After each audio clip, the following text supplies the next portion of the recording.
Welcome to the No Script Show.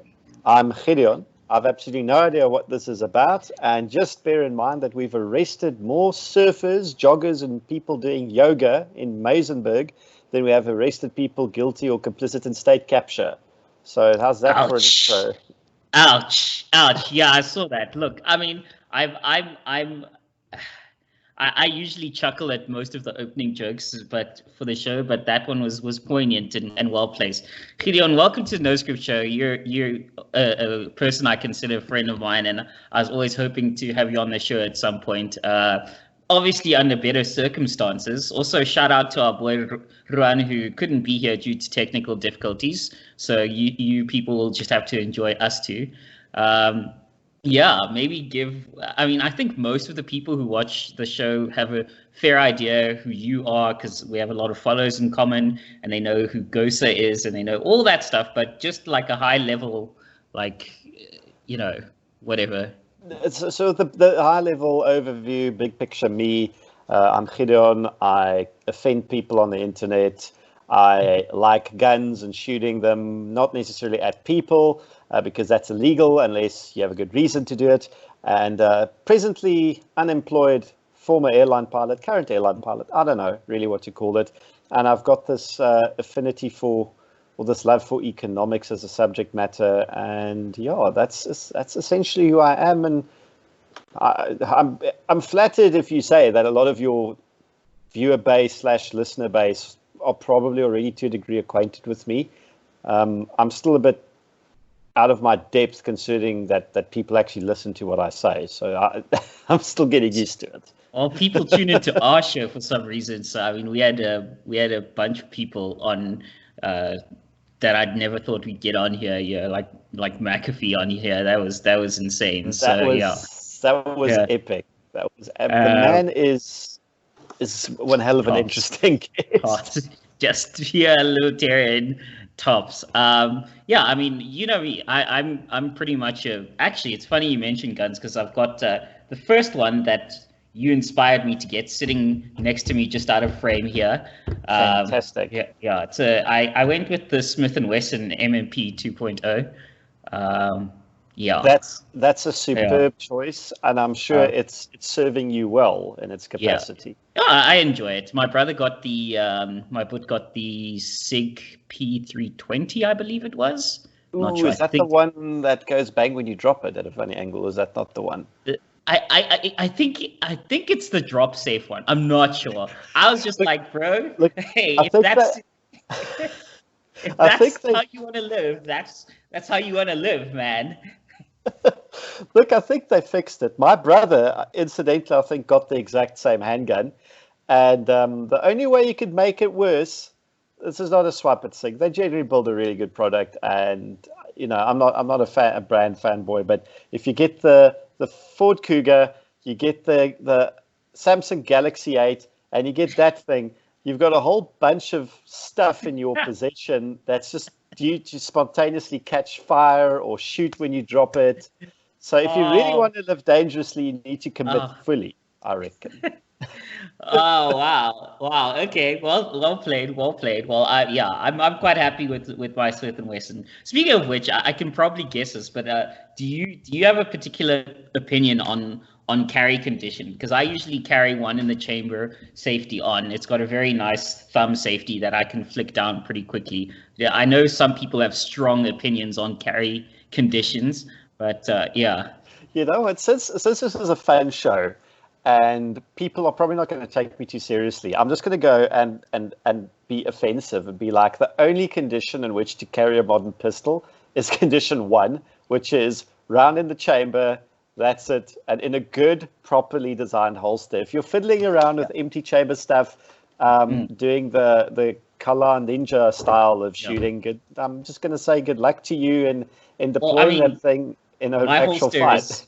My holster is really nicely molded and very, very comfortable. So, yeah. I'm not confident enough to carry safety off, but I do carry with one in the chamber. Yeah. Okay, but you can carry the Smith & Wesson. That's the M&P is hammer fire, if I recall correctly. So it does. No. Mine's a striker fire. Oh, striker fire. It's a 2.0 striker fire. Yeah. Okay, all right. I get that. So I carry a Glock 19 in condition 1 in an appendix holster. So in an appendix holster pointed at my femoral artery. Smooth. I don't live that dangerously, but I understand why you would carry it appendix. I carry 4 o'clock. Yeah. I carried 4 o'clock for a long time, and there's no right or wrong about this really. Like a lot of really like high speed, low drag guys carry 4 o'clock or 3:30 or anything or any derivative of it, because that's what works for them. That's what they find easiest to get out. For me, I find appendix is quite a bit faster. I used to carry a full-size Heckler & Koch USP9, which is quite a big handgun. I used to carry that appendix with the safety off, but the hammer decocked. So it's essentially the exact same. It's a safe way to carry it. But a lot of people freak out about this because they either don't understand the safety mechanisms inherent to the firearm design, or they're trying to compensate for a lack of experience or training with a manual safety device or something else. At the end of the day, the one thing that's going to save you if things go wrong is your trigger finger discipline. And that natural inherent tendency that's unconscious, if you practice it enough, it should be, of just keeping your finger away from the trigger until you intend to actually fire the gun, in which case it should be fine. So there's a huge subculture of argument around this, which we really don't have to go into because I think we're both on the same page with it. Yeah. But it's fundamentally about people not understanding the concept, really. Well, it's that and the eternal 9mm 45 ACP arguments, which I'm honestly so tired of reading at this point. I mean, I'm just mentioning it since we're on guns at the moment, just for the sake of mentioning it. But I'm honestly so tired of discussing that. I don't care anymore. No, and you know what? You shouldn't care about it because it's a stupid debate to have. It's 9mm is the cheapest to feed. It gives you the most capacity. Ballistically, handgun calibers don't make a big difference unless you're some sort of weird autist that owns something in 357 SIG, which is, or you are okay with carrying something in 10mm auto and you're really proficient with it. The 45 versus 40 versus 9mm caliber debate is, I don't know. I suppose people find it fun. I think it's sort of a very, again, like 4chan-y sort of autist level of debate that I'm just like, I'm done with this. I don't care, guys. I don't care. I'm here to train with my weapon, be proficient with it, and good luck to you. And you know, that's really what it's about, is be proficient with what you have. If the chips are really down, whether or not you've got a 9mm or a 45 ACP, caliber-wise, what that bullet's going to do to the guy attacking you, that's not really going to make a major difference. Are you proficient with what you have? Cool, that's going to make a difference.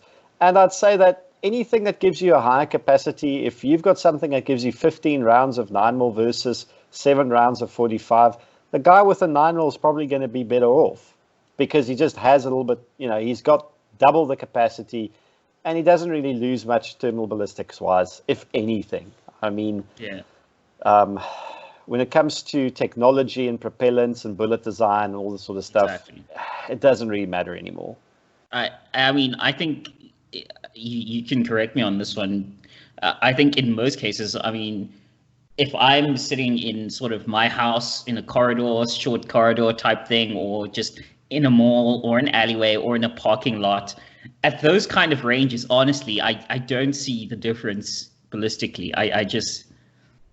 No, and even at slightly longer ranges, it's not really going to make a difference. If you really want something that has stopping power, get yourself a 12 gauge and load it with a slug or SSG, and you've got, there you go. Then we can start using the phrase stopping power, which is such a boomer thing to say. Like nobody really uses it anymore. It's just boomer. Yeah, but yeah, that's Yeah, that's one thing I wanted to cover with you first and foremost. And this is like a tech slash meme slash current event show, and I have been watching, by the way, your series on lockdown.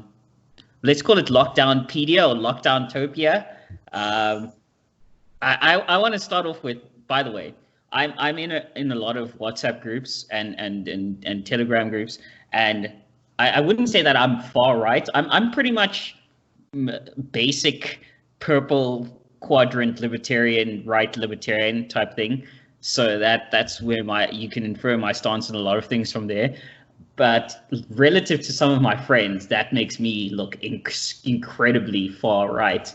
And I've sort of witnessed this amazing transformation where in these groups, it's initially started out as, let's discuss the name of the virus and how racist it is. And some people were trying to post me links like, oh, it was actually the Americans that dropped the virus in China, and so we should actually blame the Americans. They've moved from that to, oh, let's post cat memes and what we're going to use as mix for our gin. And now we're 40 days in, and now they're like, this sucks.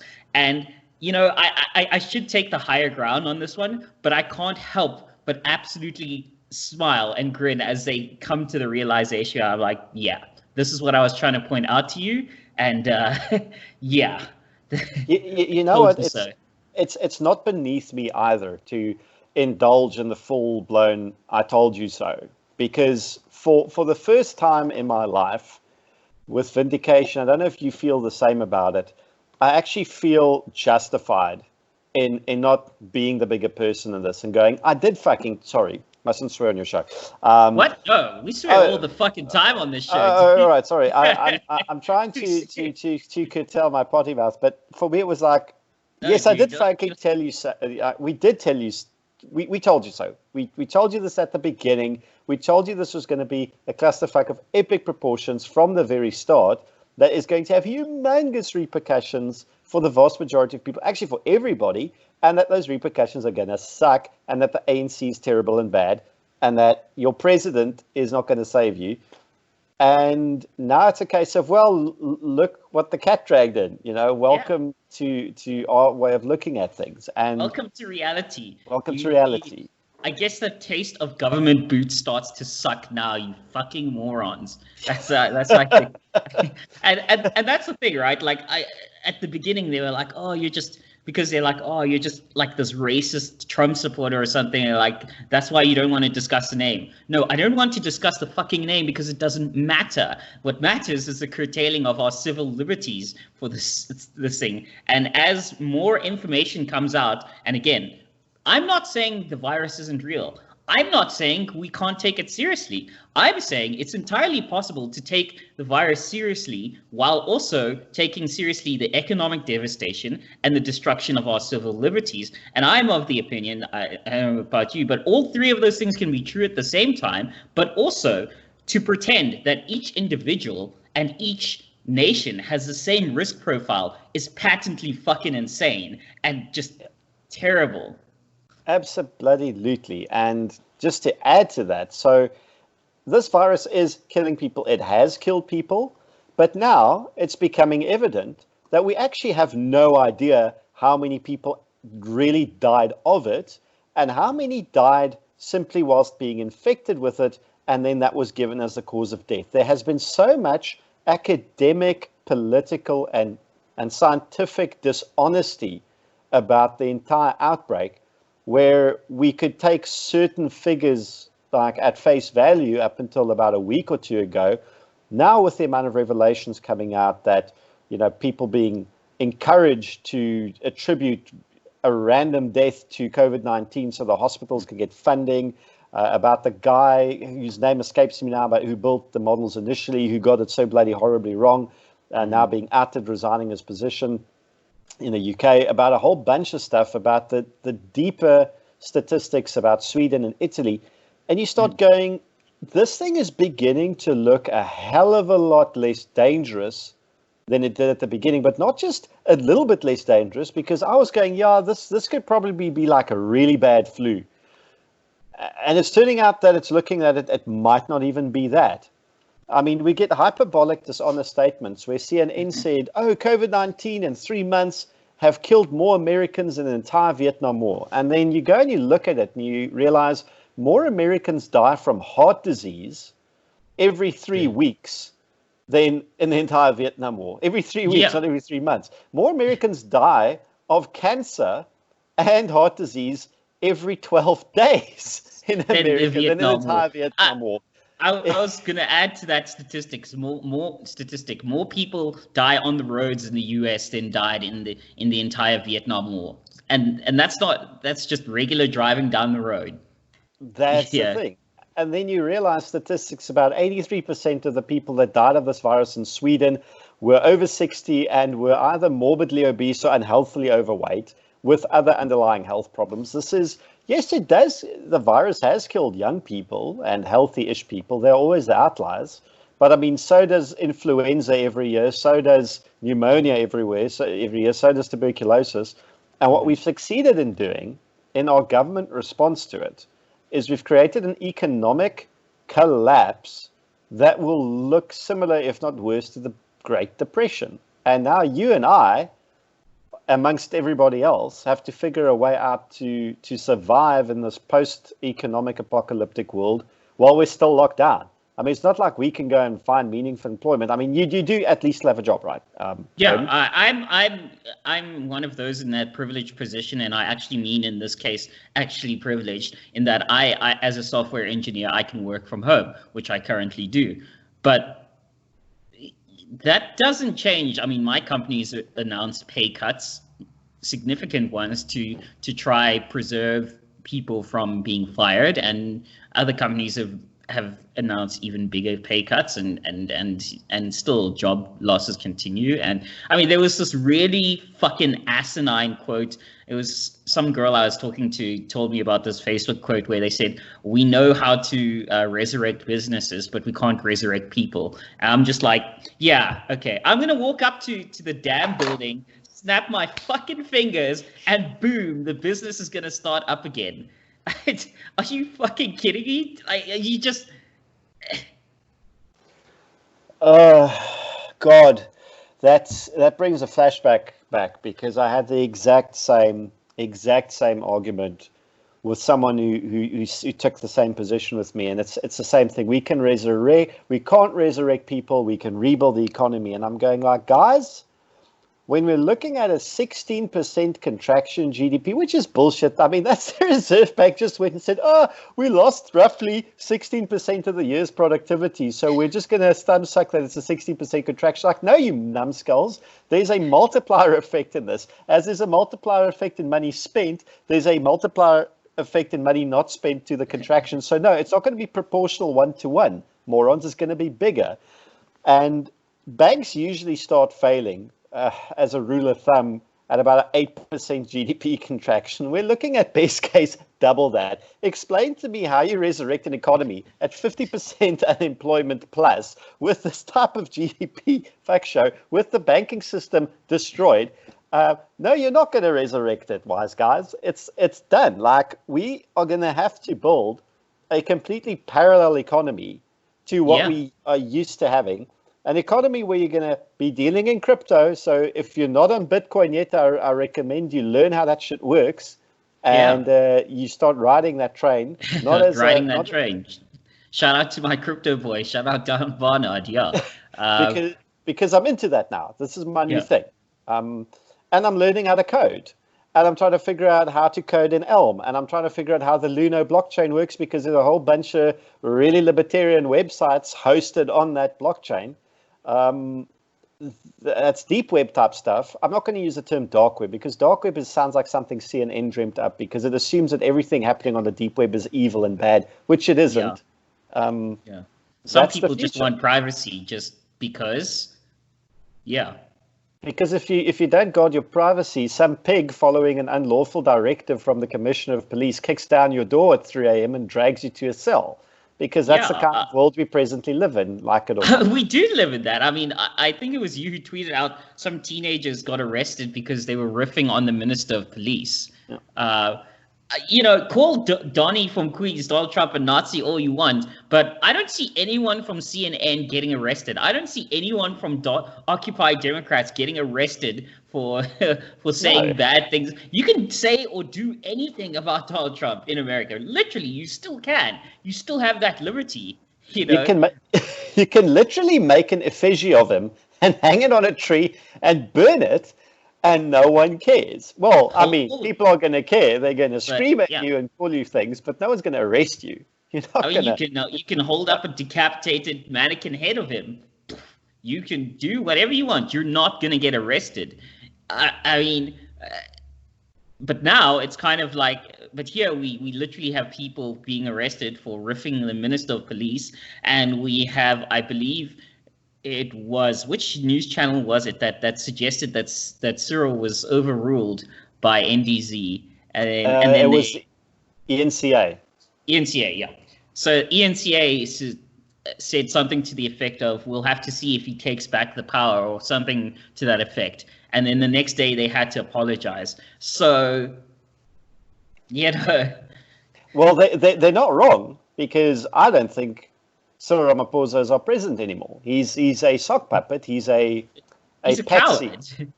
Well, he's spineless. He's on board with the National Democratic Revolution. Sorry, I interrupted you there. No, yeah. He is. He's on board with the NDR, yeah. I wouldn't even call him a figurehead. He's actively being played as a marionette and held up as like the mask of the ANC that they dangle in front of the world's face. But NDZ's in control. Ace Magashula's in control. Beki Cele is in control. They're running the country, whether we like it or not. And amazing how our 3-week lockdown turned into a 5-week lockdown. Now we're sitting another week or two deep, and there's no end in sight, and no one knows what's going to go on. And there are these rumors of some sort of shadowy announcement happening tomorrow that no one seems to be able to quantify. I don't know. Have you heard of this stuff? I have not, but I saw now lockdown level 3 is trending, or level 3, hashtag level 3 is trending for some reason on Twitter, which gave me a spark of hope for some reason, but I don't know. I really don't know. Look, they're going to have to put us in a lower level of lockdown eventually, simply because the economy is going to tank. And if it tanks hard enough, the townships are going to rise up. They're going to hurl rocks and Molotov cocktails at the authorities. Then the government has one of two choices when it gets to that point. Either you pull your forces out, you acknowledge that this is a fuck up, and you open the economy and you remove this authoritarian boot from our throats, or you double down, you pull a Marikana 2.0, Sharpeville 2.0, Soweto Uprising 2.0 type shooting. You shoot a whole bunch of people in front of the world's media with soldiers in uniform and cops doing the plugging. A whole bunch of women and kids dead in the townships. And now you're like, we are crushing this. And you go full blown and you try and crush the dissent. So either way, the ANC isn't going to be able to win this one. It would be the worst thing possible if they try and double down in an authoritarian way on it. But regardless of what happens, they've already done the economic damage. That's the first problem. Yeah. The second major issue is, economic damage or no, I will never respect somebody in a police or military uniform again. I don't know. Oh yes. I'm sorry. I don't know about you, but I was against the military deployment for a good long time now. But yeah, because these are not. There's a difference between the SANDF now and the SANDF of yesteryear, and also people are like, well, the Americans are doing it, deploying the military. I'm like, yeah, their military is far differently trained to us, and they have forces like the National Guard, which are much more better trained and equipped to help with national policing than our SANDF. I'm sorry, it's just, and I have the SANDF now. No, sorry, and I have friends and family who have served and who died in the military, and they died for that SANDF, but not this shit, not what's happening now. No, and if you look at the wording of that Citizen article about the advocate that represented the guy who was murdered in Alex, it shames me a bit that I forgot his name now, but His legal counsel is highly respected. And I figured out that his legal counsel is highly respected because of another guy who's a lawyer and another advocate that I know that told me this. And these are not like small-time guys that hold him in high regard. And the papers and the argument he put in front of the court, if you look at the wording the SANDF used prior to, I'm going to use the term employing because the troops are employed domestically and they're deployed across border. The words that was used to justify and explain this role of employment, essentially they've declared war on the citizens of the Republic. They're seeing us as enemy combatants if we don't comply, and that they must find, fix, and eliminate non-compliance with the lockdown regulations. So it's from the start, this was going to be a heavy-handed fuck show of epic proportions, which it's turned into. And to the people who go, oh, but the Americans have deployed the military. No, they haven't. They have the National Guard, which is a specific arm of their armed forces that is used in a very limited role domestically. And there are a huge number of checks and balances that goes in there. President Trump can't just call out the National Guard. It needs to happen at state level. The state governor and legislature need to approve it. It's a whole big story to get it done. What we've done is the equivalent to Donald Trump saying he is mobilizing the entire United States Armed Forces, the U.S. Army, the U.S. Marine Corps, the Navy, and the Air Force, and he is deploying all of them on U.S. soil in order to lock down his citizens. That hasn't happened. We can't compare the two issues at all. There is no hard lockdown in the U.S. Yeah. There just is not.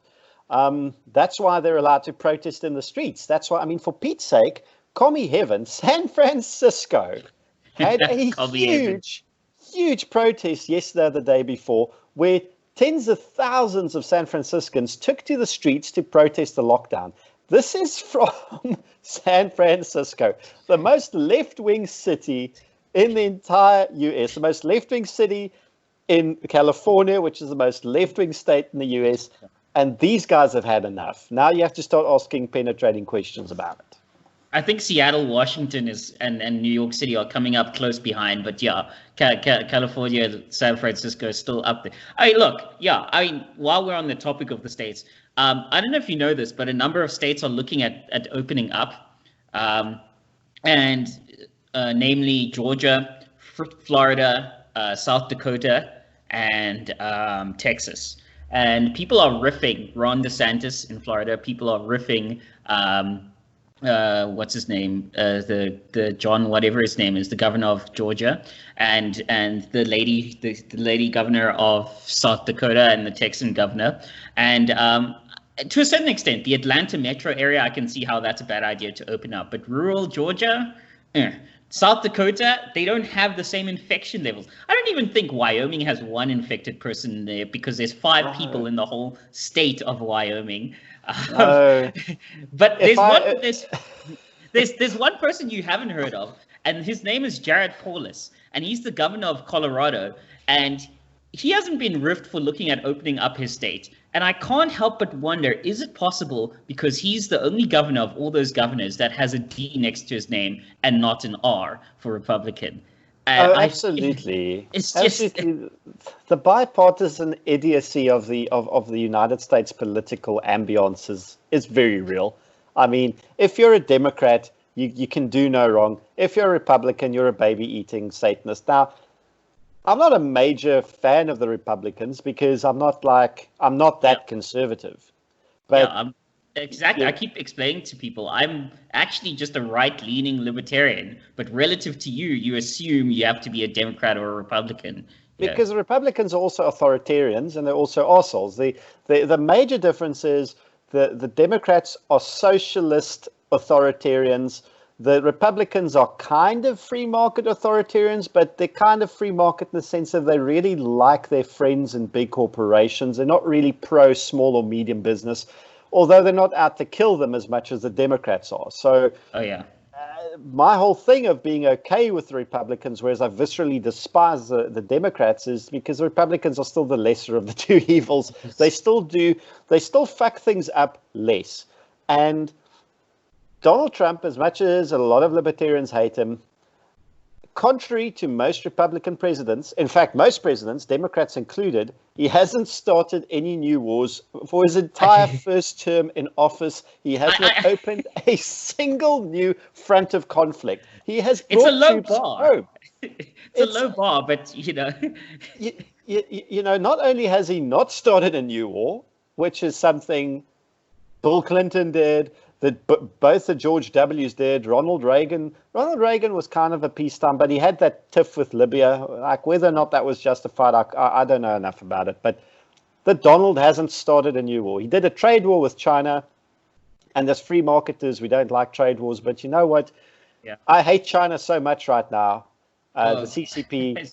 I'm like, I don't care. I'm willing to let my libertarian principles slide a little bit and say, just fuck them up. I actually had that same argument with some of my more conservative friends. I'm like, you know what? On this one time, as long as like Delta Force or SEAL Team 6 gets Xi Jinping's head on a silver plate, I'm fine with military intervention now. Now I'm okay with it. At this point, now I'm okay with it. I mean, we all have our red line in the sand. That, if it gets crossed, we're like, you know what, fuck it, bets are off. We're okay now with doors being kicked in.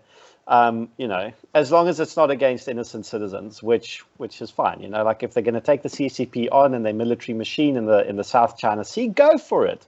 I'm cool with it. But this is where we are, and unfortunately, in South Africa, we don't have partisan politics. We've got people who are just trying to make it through the month, and then we've got upper middle class white folks that for some reason think our president has our best interests at heart, which I don't get. The people are still simping for Cyril. I don't get it. I don't understand.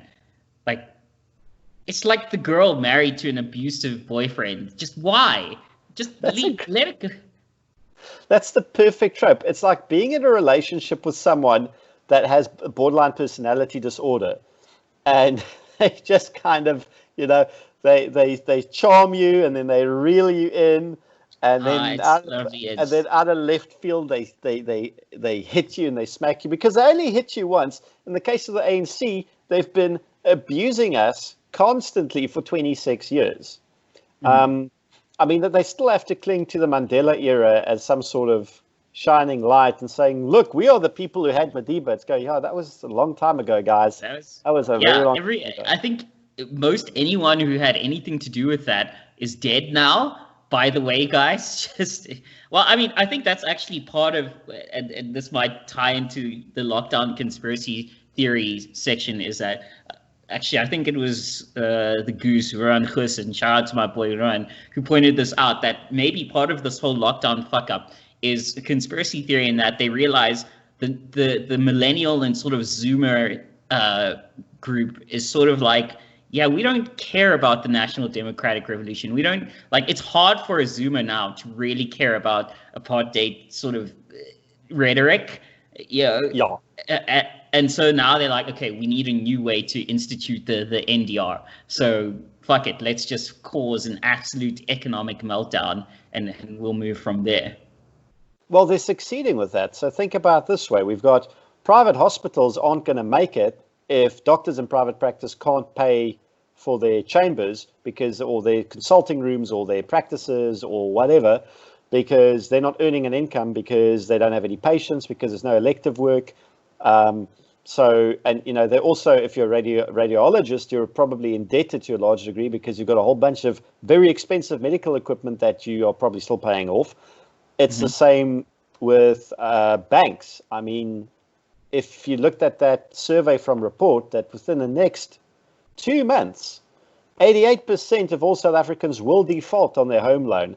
At present, 64% at the end of this month already defaulting as it is. So, and that's just home loans. We're not talking about commercial property bonds that many banks are exposed to that won't be paying either. Then you've got malls where the shops aren't going to open doors and they can't afford to pay their rent. So the developer is not paying their debts. So the banking sector collapses. All of a sudden, you've got private healthcare collapsed. The commercial banking sector has collapsed. And you don't have, you then start a state bank that you print money for to buy all this debt. All of a sudden, you own millions of houses that people can't pay off. You own medical practices that people can't pay off. You've nationalized the entire country by printing money. Those assets are now worth nothing. It's a complete fuck up. But it's not like the government can come and evict millions of people from their homes either, because guess what? They don't have the resources to do that. And what they're presently doing is they've destroyed respect for the justice system and for law and order so much. So if they can write any law they want, people aren't going to comply. It's tying in with the thing, I see a cop in uniform now. Do I go, oh, okay, this is a good cop? Or do I go, well, this is one of those thuggish pigs that just like harass people on the beach for no good reason because they're on a power trip? How do I know who you are? So it's a bit of a lemons problem. Economists love talking about it. This is why the price of secondhand cars are lower than a new one, even though it's got 0 kilometers on the clock, so to speak. If it's pre-owned or secondhand, you don't know the quality of what you're buying. There are too many lemons in the market, so you just assume all cars are lemons and they are priced accordingly. Same with cops. We now assume all cops are pigs. We assume all soldiers are thuggish criminals.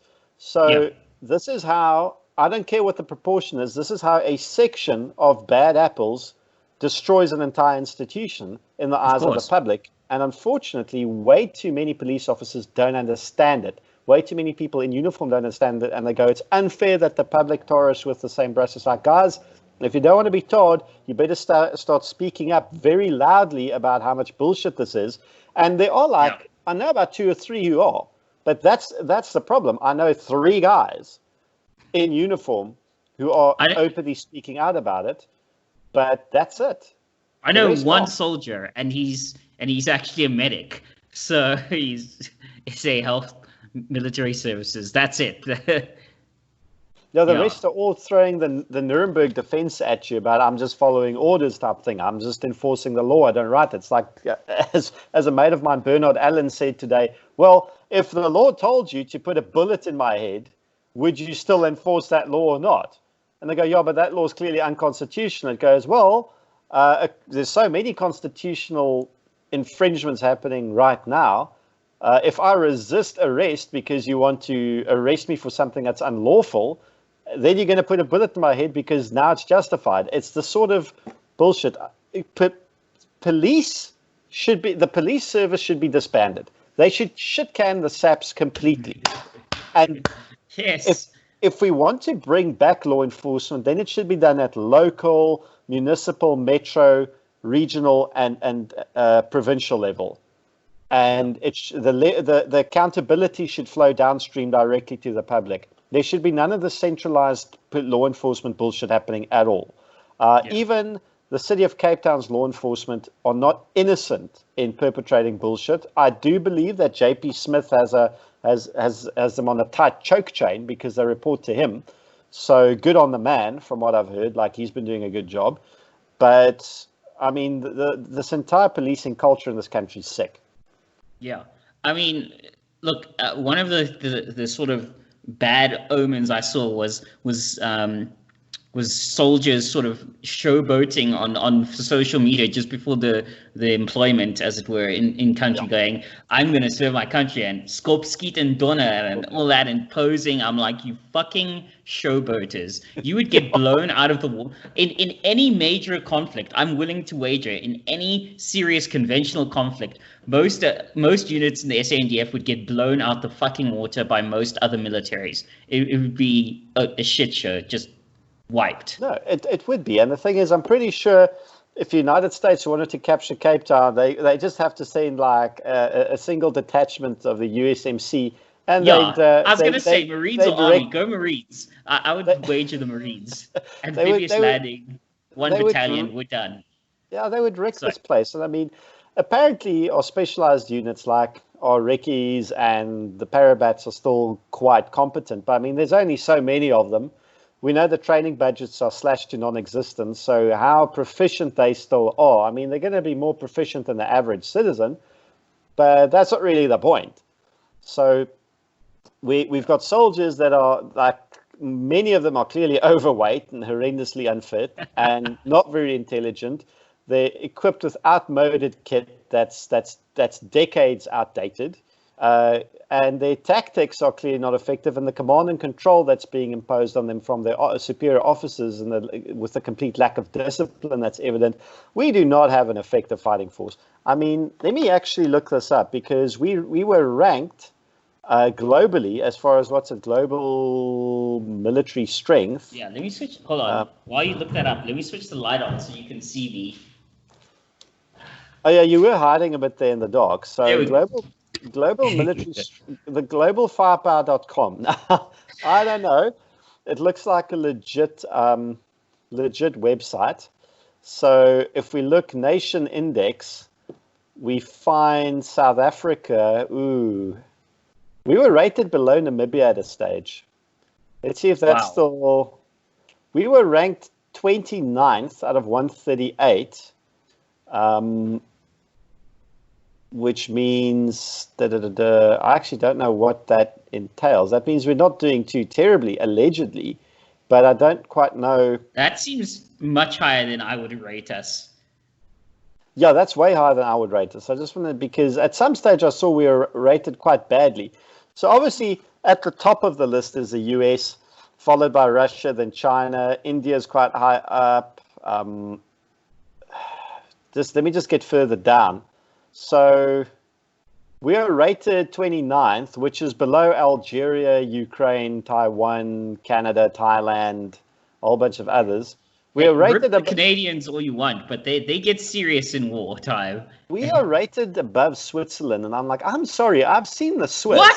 They're a nation of 7 million conscripts, effectively. No, I'm calling bullshit on this story. Yeah, we're rated. No, there's no way, dude. We're rated above Argentina and the UAE. No, I think this metric is a bit off. Definitely a bit off. Because we are certainly. I think we're rated. Are we rated above Israel? Because if we are rated above Israel, then I know this thing is a bit utter bullshit. Yeah, let me see what rank Israel was, because I'm actually very, very curious. Since we're on this. Yeah, I mean, go ahead. We kind of fly off the cuff on the show. Yeah. So Israel is rated 18th at least. Okay, all right. Now that makes a bit of sense. But let me see if I can. There was another comparison that I saw was quoted somewhere, and global firepower seems to be the thing that keeps popping up. But yeah. Yeah, I think some money was slipped around there to rate us up a bit higher. I don't know, like that seems. Well, I mean, if you look at our police service, we did pathetically in the World SWAT Games that was hosted in the UAE last year, and let me just do this quickly.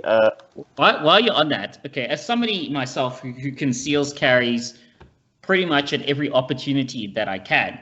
I am now deeply concerned now in this situation in a lockdown world with the police running rampant as pigs and the military doing as they do.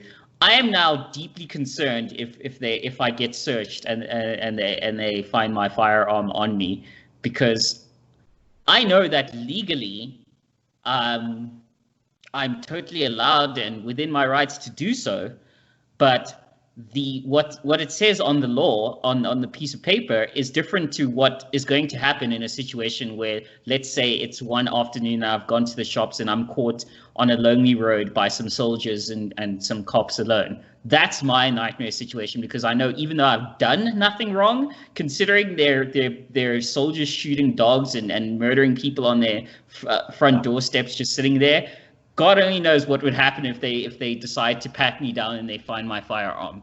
That's what concerns me. Well, they can't just warrantlessly search you either. And even if they do, you are allowed by law to conceal carry. So your right to conceal carrying isn't affected. I mean, I've been concealed carrying. When I relocated from Swellendam back to Cape Town, I was on the road with my Glock, and I had my FNFL and my AR-15 in the boot with my licenses on me. I'm nice.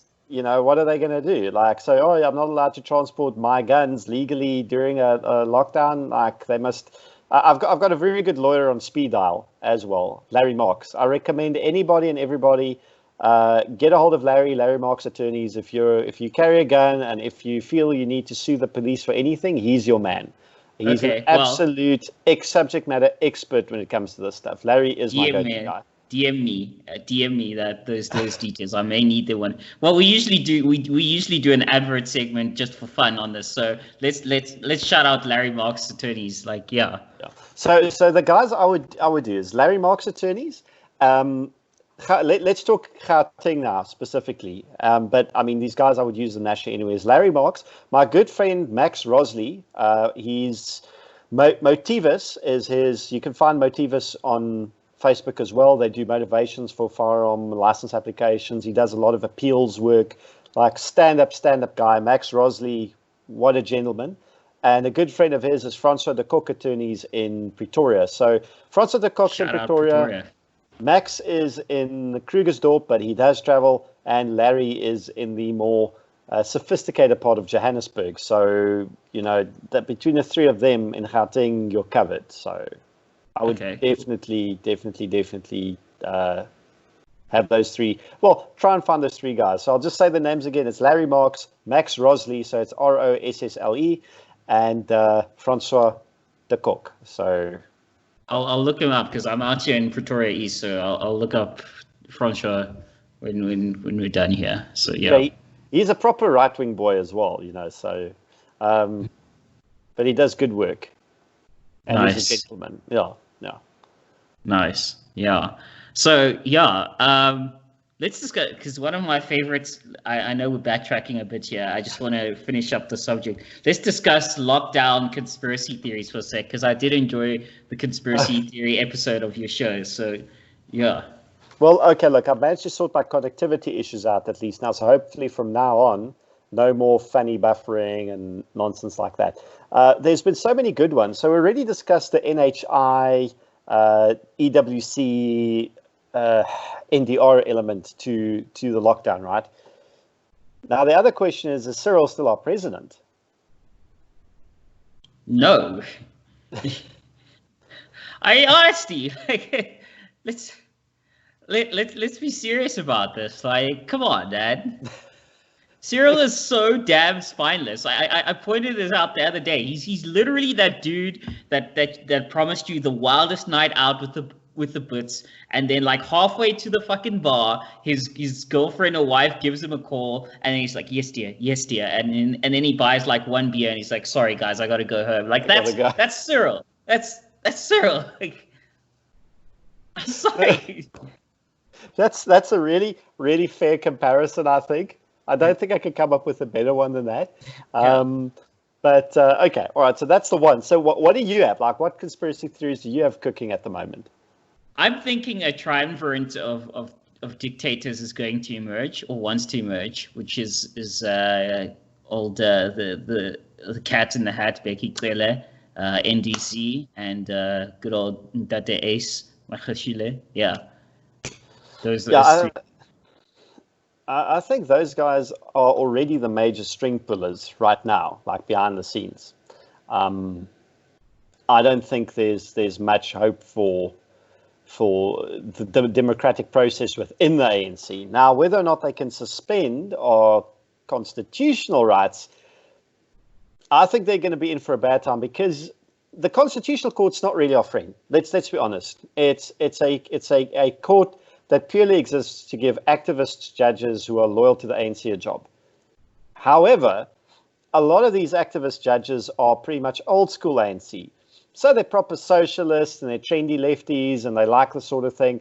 But there's also a limit to which they're willing to sell their soul to the devil. So to replace their vision of this utopian, like, left-wing South Africa with this like ethno-state dictatorship thing ruled by, the Zoomers and the Magashules and the Tseles, I would be surprised if they uphold infringements of the Constitution by the ANC coming from that angle. As left-wing as they are, as captured as they are, I don't know if they would be able to fully capture the Concord. Not immediately, It'll take them time. Okay. Unless, of course, they just use the military to just say, well, we override everything and we just do what we want. Unless they double down and fully crush everything, which would be, again, the dumbest route for them to go, but never underestimate the power of stupidity. My other theory is that even though this virus has, as the data comes out, has significantly lower mortality rates than we were originally sold, given the prevalence of HIV and TB, especially in the lower economic classes in South Africa, I think, and this is my other theory, is that a big thing about this is they're trying to preserve their voting bloc. Because imagine, I mean, this thing, again, is probably less lethal than we think. In fact, as more data comes out, that seems to be the case. However, they're still, not the greatest living conditions in the townships, not the greatest nutrition that they live on, not the greatest amount of social distancing, a high level of TB and HIV. Imagine this thing spreads like wildfire through the township and their voting bloc dies just before an election. You know what? I've heard the same thing from a politician who I'm not going to out, but that this is potentially a major concern for the ANC, which kind of explains why they're overreacting like the bunch of complete fuckwits that they are. But I don't think that's an unfair conclusion. The other thing is, if they are going to use the military to try and have some sort of coup, I don't think King Goodwill Zwelithini is going to take that shit lying down. I don't think the Zulus are going to take it lying down. And I think they would be on their way to then finally alienating him enough for him to go, you know what, I'm taking my Zulus and I'm fucking off. What's kept him in the Republic is he still gets paid perks, but I mean, that perk money is going to dry up. I mean, we're looking at like a 300 billion rand decline in tax revenue already, and it's just going to get worse. Where's government going to get money from? I mean, as a proud son, I have very few good things to say about the Zulu people, but if Zwelithini decides to pull out, I'll be like, you know what? We cool now. We cool. Like, honestly, yes. Fuck off. Like, just pull out the Republic, and then like just this mass like, and then like the what was it like the various what's that other kingdom up in Venda? Like they also like all these little chieftains just start fucking off. They just like bye. You get your Western Cape secession. Everyone's just like bye, and you just like shatter. It's like, well, what do you do now? Exactly. And if Zwelithini does this and he runs his kingdom as a good capitalist king, he could turn it effectively into the UAE of Africa. I mean, Durban could be the Dubai of Africa. He could quite literally mobilize that workforce, the private property rights, the resources he has, and it would be a wonderful shining flippin' beacon of capitalist light. And he might be on the right direction. I don't know. I don't know enough about the man's economics. He seems to be a bit of a capitalist. I mean, he doesn't strike me in what he says as a socialist. So, I mean, he can't be. No monarchist can be a socialist. No, like, it's impossible. Monarchy and socialism don't understand it. No, you can't be a socialist and a monarch. No. I just think, it'd be interesting. And maybe this is a cynic in me. It probably won't happen, but maybe between all these little factors going on, this will be the nail in the coffin we finally need for the fucking ANC to get out of power. Because, they couldn't be doing a worse job than they currently are. So good. They just need to carry on in this trajectory and piss away the last bit of goodwill. Yep, like Gareth Cliff said, just keep pissing off people. Now, like people are. I mean, I love this thing with the. I'm actually. It's messed up for me to say. I'm actually almost glad they're being racist with the BEE business rescue, because guess what? As Mashaba pointed out, there's a shit ton of black people who work for those white companies that are going to go bust, and they're not going to forget that they are now jobless and starving. Good. Good. Yep. Keep fucking it up. Good. Yep. Give a man enough rope length to hang himself. Just keep going. No, this is the thing, right? And I mean, I think I have to start giving you some interesting closing thoughts, probably as we're getting up to like an hour of talking. Yeah, that's usually about how long we go, hour and 20 minutes. Yeah. But one thing that's becoming clearer to me is a lot of people have always said, oh, we're heading towards a civil war in the country, and we've been going in that direction since before 1994. But I'm more convinced than ever that if it does lead to a civil conflict, it's not going to be a race war. I see way too much internal division amongst races and culture groups. It's going to be pro-government versus anti-government. Anti-freedom versus pro-freedom. It's all going to be like pro-lockdown versus anti-lockdown. The axis of conflict is going to run in those directions. And you're going to have, as someone pointed out to me, said, there's a lot of black on black violence. I said, wait for it, dudes. If the shit really hits the fan, there's going to be a lot of white on white violence as well. And someone brought up, I'm not going to say who they were, they said what they'd really like to do is they'd like to do to these Karens that are snitching on people and are so pro-lockdown, when the shit hits the fan, they're going to do the same to them as that the French did to the women who used to sleep with the Nazis whilst they were under occupation. And they shave I forgot about that. They want to shave their heads, and you give them a nice little brandmerk on the forehead about being a snitch, just to so everyone can see who they were and what they did. And I think the time for the Karens is going to come eventually. So they better enjoy the last bit of the hairdo, because if it really goes to hell, people are going to come for you with clippers and they're going to shave your head. And that's going to be the least of your worries. I tend to agree. Look, I would never, as a proud libertarian, I would never endorse violence against anyone. But because there's a couple of Karens in my building. I live in a complex that's within a gated area here in Pretoria East. There's a couple of Karens in my building who I'm just like, fucking hell, you people. I mean, there's this nice old-timey couple that were walking in the gated area now a couple of days ago. Thankfully, nobody snitched on them. But I'm like, this old couple are just trying to get some fucking sunlight and walk every morning and afternoon together, hand in hand. Like, they're miles from anyone. We're in a gated area. Like if you snitch on people like this, you are disgusting. You are absolutely disgusting in the worst way. And I had this whole conversation with people like Quinton and Conscious Cackle. Is like, people are always like, I can't believe that people, just don't rise up in China. I'm like, they don't rise up because of people like you, Karens, who are incentivized to snitch to the government whenever anyone tries to build an uprising against the government.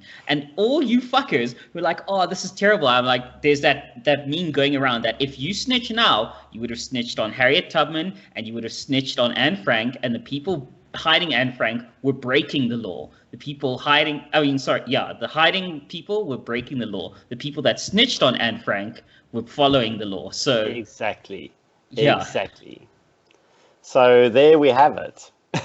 I get so fucking frustrated. But I mean, okay, cool. So hopefully the Karens get shaved fairly soon. I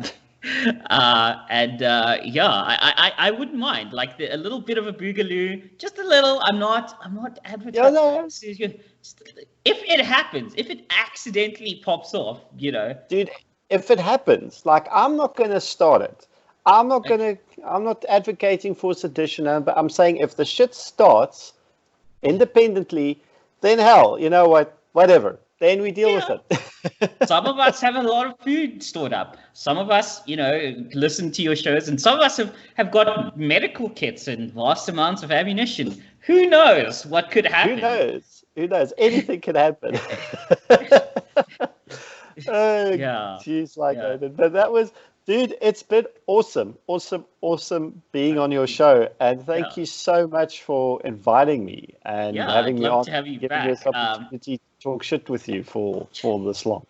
Yeah, love to have you back. We usually give you a chance to shill your channel, your book, whatever at the end of the show. So if there's any projects you want to shill, or anything to do with GOSA or anything like that, just go ahead, take a minute now to shill. And so my shill is basically, please check out Gun Owners SA, Facebook page, website, Google us, do good Oh, work. yeah. We're going to court against the Minister of Police now in May, within a week or so. And also check out my page, paratus.info, paratus.info, quite literally. We're also on Facebook. We are on the Twitters with the kids, and we're also on the YouTubes. So just go pop in there if you want. So that'll be really cool. Thanks. Cool, man. Well, then you can catch our show in case this is the first time you're listening. NoScriptShow.com.